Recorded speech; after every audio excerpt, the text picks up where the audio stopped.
నమస్తే నేను Nalini welcome to story board 2024 parliament ఎన్నికల్లో తెలంగాణలో 8 లోక్సభ సీట్లను ఖాతాలో వేసుకుంది బీజేపీ. ఇప్పుడు తమిళనాడు, కేరళ అసెంబ్లీ ఎన్నికలపై కాషాయ పార్టీ కన్నేసింది. ఈసారి ఎట్టి పరిస్థితుల్లో స్టాలిన్, విజయన్ ప్రభుత్వాలను గద్దెదించుతామంటూ బీజేపీ నేతలు శపథం చేస్తున్నారు. రెండు ప్రభుత్వాల అవినీతినే ప్రజల్లోకి తీసుకెళ్తున్నారు. ఇదే అంశంపై ఇవాల్టి స్టోరీ బోర్డ్ చూద్దాం. దక్షిణాది రాష్ట్రాల్లో పాగా వేయడమే లక్ష్యంగా బీజేపీ వ్యూహాలు రూపొందిస్తోంది. తమిళనాడు, కేరళలో అధికార పార్టీలను సాగనంపి జెండా పాతాలను ఎత్తులువేస్తోంది. ఒకవైపు అన్నాడీఎంకేతో పొత్తు బలోపేతం, మరొకవైపు విజయ్ కూటమిలోకి లాగేందుకు శతవిధాలా ప్రయత్నిస్తోంది. సొంత క్యాడర్ పెంచుకుంటూనే ఈసారి ఎన్నికలు అంత వీజీ కాదనే సంకేతాలు డీఎంకేకు పంపుతున్నారు. మొదటి నుంచి ఉత్తరాది పార్టీగా ముద్రపడ్డ బీజేపీ దక్షిణాది రాష్ట్రాలపై ఫోకస్ చేసింది. ఇప్పుడు కాకపోతే ఇంకెప్పుడు అనేలా చాప కింద నీరులా విస్తరిస్తోంది. త్వరలో ఎన్నికలు జరగనున్న తమిళనాడు, కేరళలో అధికారం కోసం వ్యూహాత్మకంగా అడుగులు వేస్తోంది. తమిళనాడుపై పూర్తి స్థాయిలో ఫోకస్ పెట్టిన బీజేపీ అక్కడ ఓట్ల శాతాన్ని పెంచుకోవడం కోసం అహర్నిశలు శ్రమిస్తోంది. అందులో భాగంగానే కొంతకాలంగా స్టాలిన్ను పదే పదే టార్గెట్ చేస్తూ డీఎంకేను వ్యూహాత్మకంగా ఇరుకున పెట్టే ప్రయత్నాలు గట్టిగానే చేస్తోంది. ఈసారి అసెంబ్లీ ఎన్నికల్లో ఓట్ల శాతం మరింత గణనీయంగా పెంచుకోవాలని కాషాయ పార్టీ కంకణం కట్టుకుంది. పదునైన వ్యూహరచనతో తమిళ రాజకీయ సమీకరణాల్ని మార్చాలని ఫిక్స్ అయింది. ద్రవిడ పార్టీల ఆధిపత్యానికి గండి కొట్టాలనే దీర్ఘకాలిక లక్ష్యంతో పనిచేస్తోంది. అసలు రాజకీయంగా బలం లేకపోయినా అధికార పార్టీని ముప్పుతిప్పలు పెట్టే వ్యూహాల్లో తలపండిన బీజేపీ ఇప్పుడు తమిళనాడులోనూ అదే అస్త్రాన్ని ప్రయోగిస్తోంది. ఇందుకోసం ఉద్దేశపూర్వకంగా డీఎంకే బలహీనతల్ని హైలైట్ చేసే ప్రయత్నం చేస్తోంది. పనిలో పనిగా ఆ పార్టీ చరిత్రను తవ్వితీస్తూ కరుణానిధి హయాంలో జరిగిన వివాదాల్ని కూడా మరోసారి ప్రజలకు గుర్తు చేస్తోంది. తమిళనాడు సీఎంగా స్టాలిన్ ఏంటో తర్వాత ముందు చెన్నై మేయర్గా స్టాలిన్ చేసిన పనుల సంగతి చెప్పాలని కవ్విస్తోంది. ఈ వ్యూహాలతో మొదట్లో బీజేపీని లైట్ తీసుకున్న స్టాలిన్ కూడా అలర్ట్ అయ్యారు. బెంగాల్ సీఎం మమతా బాటలో నడుస్తూ బీజేపీపై విమర్శల ఉద్ధృతి పెంచారు. పనిలో పనిగా ఎస్ఐఆర్ను ప్రస్తావించి డీఎంకే ఓట్ల తొలగింపే దీని లక్ష్యమనే వాదన ఎత్తుకున్నారు. తమిళనాడు ప్రజలు డీఎంకే, సీఎంసీలను కూల్చివేసేందుకు సిద్ధంగా ఉన్నారని ప్రధాని నరేంద్ర మోదీ అన్నారు. తమిళనాడు అసెంబ్లీ ఎన్నికల సమరానికి ప్రధాని నరేంద్ర మోదీ శ్రీకారం చుట్టారు. బీజేపీ ఎన్డీఏ డబుల్ ఇంజిన్ ప్రభుత్వం ఏర్పాటు కావడం ఖాయమని జోస్యం చెప్పారు. తమిళనాడు డీఎంకే దుష్పరిపాలన నుంచి విముక్తి పొందాలని కోరుకుంటోందన్నారు మోడీ. నిజానికి డీఎంకే అంటే సీఎంసీ అంటూ కొత్త నిర్వచనం చెప్పారు. అవినీతి, మాఫియా, నేరాలను ప్రోత్సహించే ప్రభుత్వం అంటూ విమర్శించారు. డీఎంకేకు ప్రజాస్వామ్యం, జవాబుదారీతనంతో పనిలేదన్న ఆయన అది కేవలం ఒక కుటుంబం కోసం పనిచేస్తోందని మండిపడ్డారు. డీఎంకేలో ఎదగాలంటే వారసత్వం, అవినీతి, మహిళలను దూషించడమేనన్నారు. ఈ ప్రభుత్వ హయాంలో ఎంత అవినీతి జరుగుతుందో, అది ఎవరి జేబుల్లోకి చేరుతోందో చిన్నపిల్లాడికి కూడా తెలుసంటూ వ్యంగ్యాస్త్రాలు సంధించారు. बीजेपी एनडीए की सरकार चाहता है. ये मंच देखिए, आज यहां स्टेज पर एनडीए फैमिली के हमारे सीनियर लीडर्स एक साथ आज तमिलनाडु का भविष्य तय करने के लिए इकट्ठे हुए हैं. ये सभी साथी आज एक ही संकल्प के साथ यहां जुटे हैं और वो संकल्प है हमें तमिलनाडु को डीएमके सरकार से मुक्ति दिलानी है. డీఎంకేను రాజకీయ విమర్శలతో ఉక్కిరిబిక్కిరి చేస్తున్నారు బీజేపీ అగ్రనేతలు. పనిలో పనిగా స్టాలిన్ పై అడపాదడపా వాగ్బాణాలు సంధిస్తూ ఎక్కువగా అంతగా రాజకీయ అనుభవం లేకపోయినా డిప్యూటీ సీఎం అయిన ఉదయనిధిపై ఫోకస్ పెడుతోంది. దీనికి తోడు ఉదయనిధి యథాలాపంగా చేస్తున్న హిందూ వ్యతిరేక వ్యాఖ్యలు బీజేపీకి మరింత అవకాశంగా మారుతున్నాయి. ఇలాంటి వ్యాఖ్యలతో డీఎంకేకు తొలి నుంచి ద్రవిడ ముద్ర మరింత బలోపేతం అవుతుందని ఉదయనిధి భావిస్తున్నారు. కానీ ఆ వ్యాఖ్యలతోనే ఉదయనిధి రాజకీయ భవిష్యత్తుకు గండి కొట్టాలనేది కమలనాథుల ప్లాన్. ఇప్పటికే స్టాలిన్ పనైపోయిందని, మరోసారి డీఎంకే గెలిస్తే పెద్దగా పరిణితి లేని ఉదయనిధి చేతుల్లో తమిళనాడు సురక్షితం కాదని బీజేపీ నేతలు ప్రచారం చేస్తున్నారు. దీంతో ఇటు బీజేపీ విమర్శలకు కౌంటర్ ఇవ్వలేక, అటు ఉదయనిధి దూకుడుకు అడ్డుకట్ట వేయలేక స్టాలిన్ రెండు పడవల మీద కాళ్లు పెట్టాల్సొస్తోంది. ఇదే అదునుగా ఆయన పాలన లోపాలపై కేంద్రం నుంచి వస్తున్న నివేదికలు, అప్పుడప్పుడు కోర్టుల్లో తగులుతున్న ఎదురుదెబ్బలు అనుభవజ్ఞుడైన స్టాలిన్ను కూడా శృతి తప్పేలా చేస్తున్నాయి. మొన్నటిదాకా మరోసారి అధికారం ఖాయమని ధీమాగా ఉన్న స్టాలిన్ను ఎంతో కొంత కంగారు పెట్టేశామని బీజేపీ తలపోస్తోంది. ఈ కంగారును క్యాష్ చేసుకుంటూ మరింతగా గుక్క తిప్పుకోనివ్వని మాటల దాడి చేస్తే కాగల కార్యం తమిళ ప్రజలే తీరుస్తారనే ఆలోచనతో ముందుకెళ్తోంది. గతంలో ఏమాత్రం బలం లేని చోట ఇదే వ్యూహంతో విజయం సాధించామని ఇప్పటికే తమిళనాడు బీజేపీ నేతలు ప్రత్యర్థుల్ని బెదరగొడుతున్నారు. అందుకు త్రిపుర, ఒడిషా లాంటి రాష్ట్రాల్లో విజయాలను చూపెడుతున్నారు. బెంగాల్లో కూడా అధికారంలోకి రాకపోయినా దీదీకి చుక్కలు చూపించామని గుర్తు చేస్తున్నారు. ఏదేమైనా ఈసారి అసెంబ్లీ ఎన్నికలు డీఎంకేకు అంత తేలిక కాదనే భావనను ఆ పార్టీ క్యాడర్లో కలిగించగలిగామని బీజేపీ నేతలు నమ్ముతున్నారు. ఇందుకు పార్టీ అగ్రనేతల ప్రకటనలతో పాటు పార్టీ రాష్ట్ర నేతల ప్రచారం కూడా తోడైందని అనుకుంటున్నారు. బీజేపీ చరిత్రలో తమిళ పార్టీలతో అడపాదడపా చేసిన పొత్తును హైలైట్ చేస్తూ తమిళనాడుకు తాము కొత్త కాదనే కలరిచ్చే ప్రయత్నం చేస్తోంది. అసలు తమిళ రాజకీయ సమీకరణాల్ని మార్చేస్తే కానీ తమకు ఎన్నికల బరిలో సరైన చోటు దక్కదని అర్థం చేసుకున్న బీజేపీ కొంతకాలంగా ఆ దిశగా ప్రయత్నాలు ముమ్మరం చేసింది. తొలి మెట్టులో అన్నాడీఎంకే తమ కూటమి నుంచి దూరం జరగకుండా చూసుకుంటోంది. రెండో మెట్టులో కొత్తగా వచ్చిన విజయ్ పార్టీని వీలైనంత గందరగోళపరిచి ఆ పార్టీ బలం పరిమితం చేసే ప్రయత్నం చేస్తోంది. మూడో మెట్టులో ఎంతో కొంత సొంత బలం కూడా పెంచుకునే దిశగా అడుగులేస్తోంది. అందుకోసం రాష్ట్ర బీజేపీ అధ్యక్షుడి నియామకం దగ్గర నుంచి యువ నేతలపై ఫోకస్ పెట్టడం దాకా మార్పును క్యాడర్కు పరిచయం చేసింది.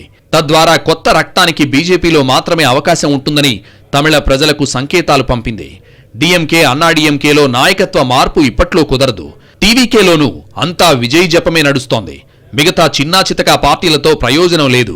అదే దశాబ్దానికి పైగా కేంద్రంలో అధికారంలో కొనసాగుతున్న బీజేపీ వైపు చూస్తే ఫలితం ఉంటుందని రాజకీయాలపై ఆసక్తి చూపే యువత అనుకోవాలనేది బీజేపీ వ్యూహంగా ఉంది.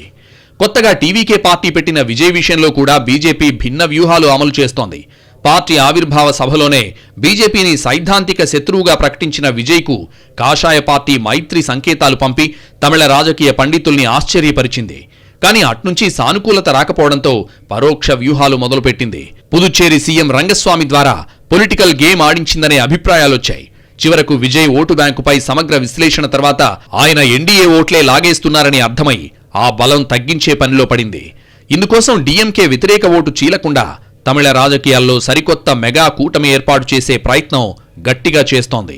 లోక్సభ ఎన్నికల్లో డీఎంకేయేతర పార్టీలన్నింటినీ ఆకర్షించే ప్రయత్నం చేసిన బీజేపీ ఇప్పుడు అసెంబ్లీ ఎన్నికలకు డీఎంకే, టీవీకే పార్టీలను వదిలేసి మిగతా పార్టీలన్నీ ఎన్డీఏ గొడుగు కిందకు చేరాలనే వ్యూహాన్ని అమలు చేస్తోంది. ఈ వ్యూహం ఎంతవరకు అమలవుతుందనే సంగతి పక్కన పెడితే వర్కౌట్ అయితే మాత్రం దశాబ్దాలుగా స్థిరపడ్డ ద్రవిడ పార్టీల ఓటు బ్యాంకులు కొత్త రూపు తీసుకునే అవకాశం లేకపోలేదని విశ్లేషకులు భావిస్తున్నారు. బీజేపీ సరికొత్త ఎలక్షనీరింగ్ ను చూసే డీఎంకే అప్రమత్తమైందని అంటున్నారు. అందుకే కొన్నాళ్లుగా స్టాలిన్ ద్రవిడవాదం, దాని మూలాలు, వాటితో డీఎంకే కనెక్షన్ గురించి బలంగా చెప్పే ప్రయత్నం చేస్తున్నారు. పదే పదే డీఎంకే ఓడిపోతే తమిళ అస్తిత్వానికి జరిగే ముప్పేమిటో కూడా గుర్తు చేస్తున్నారు. ఇన్నాళ్లు అధికారంలో ఉండి కూడా తమిళనాడుకు చేసిన మేలు చెప్పుకోలేక ప్రాంతీయవాదాన్ని నమ్ముకుంటున్నారని బీజేపీ గేలి చేస్తోంది. ఈ ప్రచారంతో ఇప్పటిదాకా తమిళ ఛాంపియన్గా తమకున్న క్రేజ్కు ఏమైనా ముప్పు వస్తుందా అని కూడా డీఎంకే క్యాడర్లో అంతర్మథనం జరుగుతోంది. దీన్ని గ్రహించిన స్టాలిన్ బీజేపీని తమిళనాడు నుంచి తరిమికొట్టాలని కార్యకర్తలకు పిలుపునిస్తున్నారు. కాషాయ పార్టీ మాయలో పడొద్దని హితబోధ చేస్తున్నారు. కేంద్రం తమిళనాడుకు చేస్తున్న అన్యాయాల చిట్టా చదువుతున్నారు. తమిళనాడులో రోజురోజుకు రాజకీయాలు హీటెక్కిపోతున్నాయి. అసెంబ్లీ ఎన్నికల షెడ్యూల్ విడుదల కాకముందే ఆ రాష్ట్రంలో పార్టీలు తమదైన అస్త్రశస్త్రాలతో సన్నద్ధమవుతున్నాయి. తమిళనాడులో పాగా వేయాలని ఎప్పటినుంచో ఎదురుచూస్తున్న బీజేపీ ఈసారి ఎలాగైనా తమ సత్తా చాటాలని విశ్వ ప్రయత్నాలు చేస్తోంది. మిత్రపక్షాలు కొత్త పొత్తులపై దృష్టి సారించింది. తమిళనాడులో అధికారంలో ఉన్న డీఎంకే పార్టీ వ్యతిరేక ఓట్లను చీలకుండా చూడాలని కమలం పార్టీ వ్యూహాలు రచిస్తోంది. విజయ్ నేతృత్వంలోని టీవీకే ఒక ప్రత్యామ్నాయ శక్తిగా తమిళనాడు రాజకీయాల్లో ఎదుగుతుండటంతో ఆ పార్టీతో పొత్తు పెట్టుకునే అవకాశాలను ఇప్పుడు బీజేపీ పరిశీలిస్తోంది. ఇక తన పర్యటనలో అమిత్ షా ఉద్దేశపూర్వకంగానే ఏఐఏడీఎంకే అధినేత ఎడప్పాడి పళనిస్వామిని కలవకపోవడం కొత్త అనుమానాలకు తావిస్తోంది. ఎన్డీఏ కూటమి కేవలం ఒక పార్టీకే పరిమితం కాదని, డీఎంకే పార్టీని ఎదుర్కొనేందుకు అన్ని శక్తులను ఏకం చేయాలనే బలమైన సందేశాన్ని అమిత్ షా తన మిత్రపక్షాలకు పంపించారు. 2024 సార్వత్రిక ఎన్నికలకు ముందు ఆంధ్రప్రదేశ్లో టీడీపీ, జనసేన, బీజేపీలు కలిసి పోటీ చేసి అధికార వైసీపీని గద్దెదించాయి. ఏకంగా 164 సీట్లతో ఎన్డీఏ కూటమి అఖండ విజయాన్ని నమోదు చేసింది. ఈ గెలుపులో జనసేన పార్టీ అధినేత పవన్ కళ్యాణ్ పాత్ర చాలానే ఉంది. అటు బీజేపీని, టీడీపీని సమన్వయం చేసుకుంటూ అధికార పార్టీపై ప్రజల్లో ఉన్న వ్యతిరేకతను గుర్తించి ఎన్నికల ప్రచారం చేసింది. చివరికి భారీ విజయాన్ని నమోదు చేశారు. ఇప్పుడు తమిళనాడులో కూడా విజయ్ సహాయంతో బీజేపీ అధికారాన్ని దక్కించుకోవాలని చూస్తోంది. సెక్యులర్ పార్టీ అని చెప్పుకుంటున్న టీవీకే పార్టీ కాంగ్రెస్ పార్టీతో పొత్తుకు ఆసక్తి చూపిస్తోంది. అయితే ప్రస్తుత తమిళనాడు కాంగ్రెస్ నాయకత్వం అధికార డీఎంకే పార్టీకి అనుకూలంగా ఉండడంతో ఆ గ్యాప్ను ఉపయోగించుకుని విజయ్ను తన వైపు తిప్పుకోవాలని బీజేపీ విశ్వ ప్రయత్నాలు చేస్తోంది. అన్నాడీఎంకే బీజేపీలకు ఉన్న ఓటు బ్యాంకుకు టీవీకే ఓట్లు కలిస్తే కూటమి విజయం నల్లేరు మీద నడకేనని రాజకీయ విశ్లేషకులు జోస్యం చెబుతున్నారు. ఆంధ్రప్రదేశ్లో పవన్ కళ్యాణ్తో కలిసి బీజేపీ వేసిన ఎత్తుగడలు సక్సెస్ అయ్యాయి. అదే ఫార్ములాను తమిళనాడులో అమలు చేయాలనే కృత నిశ్చయంతో ఉంది బీజేపీ. కానీ అటు డీఎంకేను ఇటు బీజేపీని తీవ్రంగా వ్యతిరేకిస్తున్నారు విజయ్. తన పార్టీ ఐడియాలజీ ప్రకారం కమలం పార్టీతో కలిసే అవకాశాలు మాత్రం ఎక్కడా కనిపించడం లేదు. ఈ నేపథ్యంలోనే బీజేపీ పాచికలను తమిళనాడులో విజయ్ పారనిస్తారా అనేది ఇప్పుడు $1 మిలియన్ ప్రశ్నగా మారింది. అయితే రాజకీయాల్లో ఏదైనా జరగొచ్చు కాబట్టి తమిళనాడు అసెంబ్లీ ఎన్నికల వరకు పరిస్థితులు ఎలా మారతాయో మనం వేచి చూడాల్సిందే. ఏ రాష్ట్రంలో అయినా సుదీర్ఘ యుద్ధానికి సిద్ధం కావడమే తమ బలమనేది బీజేపీ సూత్రం. అందుకు తమిళనాడు కూడా మినహాయింపేం కాదు. మిగతా పార్టీలు ఒక్క ఓటమితో చేతులెత్తేస్తే కాషాయ పార్టీ మాత్రం మొండి పట్టుదలతో పోరాడి చివరకు అనుకున్న లక్ష్యం సాధిస్తుంది. ఆ రాజీలేని ధోరణే కొన్ని రాష్ట్రాల్లో బీజేపీకి అనూహ్య విజయాలు తెచ్చిపెట్టింది. తమిళనాడులోనూ గత ఎన్నికల్లోనే బీజేపీ చాలా గట్టి ప్రయత్నం చేసింది. ఓ దశలో బీజేపీ దూకుడుకి ద్రవిడ పార్టీలు తడబడ్డాయంటే అతిశయోక్తి కాదు. ఐఏఎస్ అధికారిగా ఉన్న అన్నామలైని తమిళనాడు బీజేపీ అధ్యక్షుణ్ణి చేసి షాక్ ఇచ్చింది కాషాయ పార్టీ. అటు అన్నామలై కూడా అధిష్టానం మెప్పు పొందాలనే ఉద్దేశంతో చాలా దూకుడుగా ముందుకెళ్లారు. అయితే ఆ దూకుడు గతి తప్పడంతో చివరకు మిత్రపక్షమైన అన్నాడీఎంకే కూడా నొచ్చుకునే పరిస్థితి వచ్చింది. దీంతో అన్నామలైని తప్పిస్తేనే పొత్తు ఉంటుందని పళనిస్వామి స్వయంగా బీజేపీ అగ్రనేతలకు తేల్చి చెప్పారు. ఈ కారణంగా లోక్సభ ఎన్నికల్లో బీజేపీకి అన్నాడీఎంకే మద్దతు లేకుండా పోయింది. అందుకే అనుకున్న ఫలితాలు రాలేదని బీజేపీ నేతల పోస్టుమార్టంలో తేలింది. ప్రస్తుతం ఉన్న రాజకీయ సమీకరణాల్లో పోరాడటం కుదరకపోతే కొత్త రాజకీయ సమీకరణాల్ని సృష్టించడం కూడా బీజేపీకి అలవాటే. ఎలాగైనా సరే తాను రాజకీయ శక్తిగా ఎదగడానికి కాషాయ పార్టీ అలుపెరుగని ప్రయత్నాలు చేస్తోంది. ఆ కోణంలోనే తమిళనాడులోనూ పాగా వేసే దిశగా రాజకీయ వ్యూహరచన చేస్తోంది. గత ఎన్నికల్లో త్రుటిలో తప్పిన సత్తా చాటే లక్ష్యాన్ని ఈసారి నిర్విఘ్నంగా చేరుకోవాలనేది కమలనాథుల పట్టుదల. ఇప్పుడు కాకపోతే ఎప్పుడూ కాదనే భావనతో తమిళనాడులో ప్రచార తుఫాను సృష్టించైనా బలం పెంచుకోవాలని భావిస్తున్నారు. ఇప్పటికే ఈ దిశగా కార్యాచరణ ప్రణాళిక కూడా సిద్ధం చేసుకుంది బీజేపీ. అందుకు అనుగుణంగా అగ్రనేతల టూర్లను కూడా ప్లాన్ చేసుకుంటున్నారు. వీలైనన్ని ఎక్కువ సీట్లు తీసుకుని మెరుగైన స్థానాలు గెలవడం ద్వారా తమిళ రాజకీయాల్లో కాషాయ పార్టీ ముద్ర ఉండేలా చూసుకోవాలనే లక్ష్యం కనిపిస్తోంది. జాతీయ స్థాయిలో ఉన్న అనుకూలతలను, మోడీ క్రేజ్ను, డీఎంకే బలహీనతల్ని క్యాష్ చేసుకుని గట్టిగా పనిచేయాలని రాష్ట్ర పార్టీ నేతలకు ఇప్పటికే అమిత్ షా దిశానిర్దేశం చేశారు. గతంలో మాదిరిగా సాకులు చెబితే కుదరదని గట్టి హెచ్చరికలే చేశారు. మరి ఈసారి అసెంబ్లీ ఎన్నికల్లో తమిళనాడులో బీజేపీ వ్యూహాలు ఏ మేరకు వర్కౌట్ అవుతాయనేది చూడాల్సి ఉంది. ఒకటి కాకపోతే మరోటి అనే ఉద్దేశంతో భిన్నమైన వ్యూహరచన చేసిన కాషాయ పార్టీ ఏ మేరకు ఫలితాలు సాధిస్తుందనేది ఆసక్తికరంగా మారింది. అల్టిమేట్ గా ద్రవిడ పార్టీలన్నీ బీజేపీని తమ రాజకీయ అస్తిత్వానికి ముప్పుగా చూసే పరిస్థితి కనిపిస్తోంది. బీజేపీని ఇలాగే వదిలేస్తే తాడే పామై కరుస్తుందని డీఎంకే బహిరంగంగా చెబుతున్నా మిగతా తమిళ పార్టీలకు మనసులో ఆ గుబులు లేకపోలేదు. ప్రస్తుత రాజకీయ పరిస్థితుల దృష్ట్యా రాబోయే శాసనసభ ఎన్నికల్లో ముక్కోణపు పోటీకే ఎక్కువ అవకాశం ఉంది. రాష్ట్రంలో డీఎంకే, అన్నాడీఎంకే కూటముల జయాపజయాలకు వారితో కలవని పార్టీలు కారణమవుతున్నాయి. 2016 ఎన్నికల్లో అన్నాడీఎంకే 40.88% ఓట్లతో 136 స్థానాల్లో విజయం సాధించి అధికారం కైవసం చేసుకుంది. డీఎంకే కూటమి 39.85% ఓట్లతో 98 స్థానాల్లో విజయం సాధించి ప్రతిపక్షానికే పరిమితమైంది. 2021 ఎన్నికల్లో డీఎంకే కూటమి 45.38% ఓట్లతో 159 నియోజకవర్గాల్లో జయకేతనం ఎగురవేసింది. అన్నాడీఎంకే కూటమి 39.71% ఓట్లతో 75 స్థానాలకే పరిమితమైంది. తమిళనాడులో కొన్ని పార్లమెంట్ స్థానాల పరిధిలో బీజేపీకి ఆదరణ ఉన్నా, మోడీ ఆకర్షణ పనిచేసినా ఆ అంశాలను ఓట్లుగా మార్చగలిగే యంత్రాంగం లేకపోవడం చేటు చేసింది. అలాంటి బలమైన యంత్రాంగం ఉన్న అన్నాడీఎంకేని అన్నామలై కారణంగా దూరం చేసుకోవాల్సి రావడం బీజేపీకి నష్టం చేసింది. గత అనుభవాలను దృష్టిలో పెట్టుకుని ఈసారి ప్రతి అడుగు జాగ్రత్తగా వేయాలని కాషాయ పార్టీ ఫిక్స్ అయింది. అందుకోసమే బహుముఖ వ్యూహం అమలు చేస్తోంది. కేరళలో విజయన్ సర్కార్ను మట్టి కరిపించాలని కాషాయ పార్టీ ఎత్తులు వేస్తోంది. శబరిమల అయ్యప్ప బంగారం వివాదాన్ని భుజానికెత్తుకుంది. త్రిశూర్ పార్లమెంట్లో గెలవడం, తిరువనంతపురం మున్సిపల్ ఎన్నికల్లో విజయంతో బీజేపీ నేతల్లో ఆత్మవిశ్వాసం పెరిగింది.